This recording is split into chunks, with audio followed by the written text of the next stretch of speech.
Welcome to దయాస్ kitchen.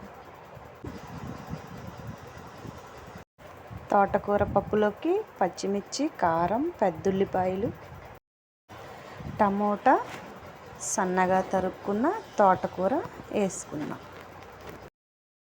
Sorry, fathers day నిన్న చెప్పాల్సినది ఈరోజు చెప్తున్నా. సారీ. 3 విజిల్స్ వచ్చేదాకా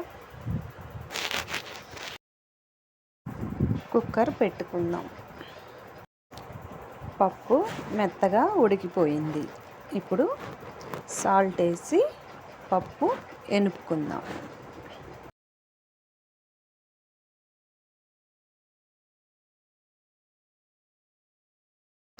ఆ కూర అంతా మెత్తగా ఎనుపుకొని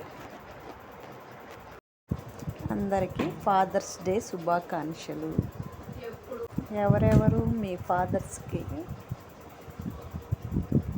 విషెస్ పెట్టారు?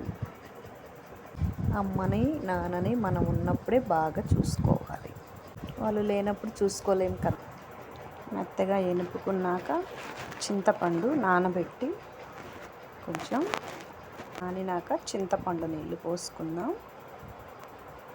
మనకి పప్పు గట్టిగా ఉంది కాబట్టి కొంచెం చింతపండు నీళ్ళు పోసుకొని ఇప్పుడు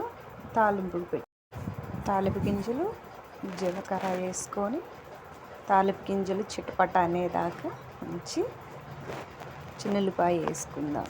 2 గర్భాలు ఎండుమిరపకాయలు కూడా వేసుకొని కరివేపాకు వేసుకొని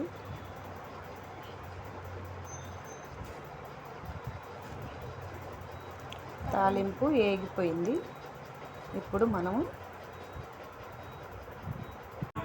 ఉన్నప్పుడు చూసుకోవాలి కదా అమ్మని నాన్నని, లేనప్పుడు చూసుకోలేము. తర్వాత చూడాలన్నా రారు, ఏడ్చినా రారు. ఇప్పుడు పప్పు వేసుకుందాం. టేస్టీ పప్పు రెడీ. ప్లీజ్ సబ్స్క్రైబ్, షేర్ చేయండి, లైక్ చేసి